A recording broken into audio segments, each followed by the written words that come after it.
Well, the numbers are out. The Ford GTD, this very limited run, very high performance Ford Mustang, supercharged. It's like the top dog of American cars right now.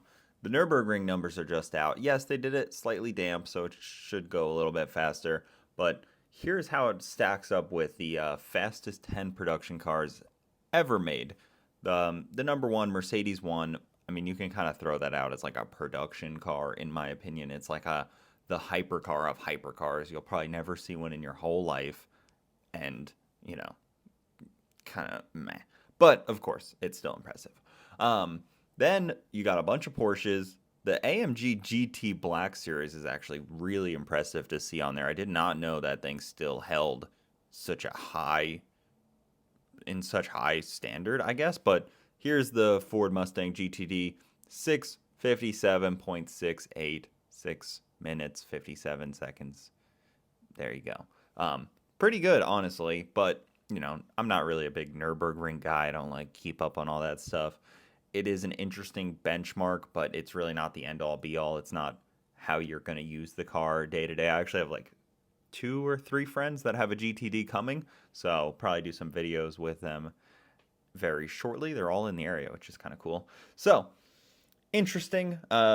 It's crazy that like a GT3 RS 992 is all the way up here, where you could just walk in and get one of those. Lamborghini Aventadors it's actually very surprising. Radical, not really surprising there. GT3, the MR is, that means that it was modified by a third party racing company. It goes by Manthe Racing. I'm sure you racing guys are all in on that. I'm a drag racer, sorry. But Huracan is number 9. So, I mean, it's tough that the GTD, a race-ready car, falls behind the 640-4 Performante, because that is like a street car. This is a street car still, but it's not a Performante Huracan street car that's already on a 10-year-old chassis. I don't know. What do you guys think? Are you impressed by where it landed? Obviously, it's an awesome, impressive car, but I don't know. My one gripe with Ford is they still haven't said the weight of the thing. I can't find the weight of it anywhere. I've asked AI. I've asked everyone. I've asked people that ordered one, and they don't know the weight. Ford says it's light, but show me. Show me a number, please. But we'll see. What do you got?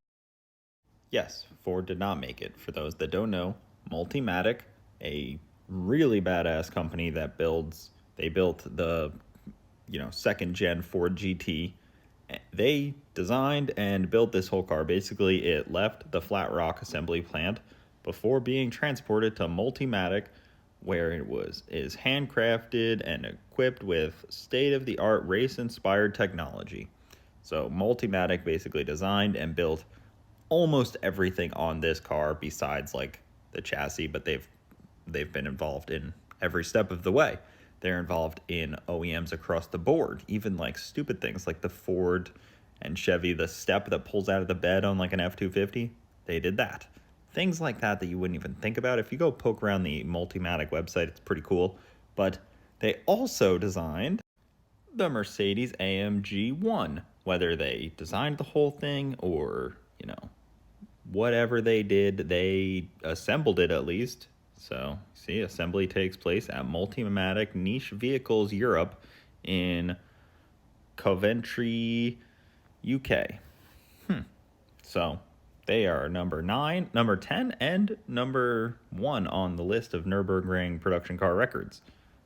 Multimatic. So, again, if you don't know what Multimatic is, they do a lot of cool stuff, a lot of proprietary stuff, a lot of structural engineering, a lot of like unibodies and carbon monocoques for race-inspired vehicles and dampeners and all kinds of cool stuff. So Multimatic built it, but that's probably what you want. I don't think you want this car coming right from Ford.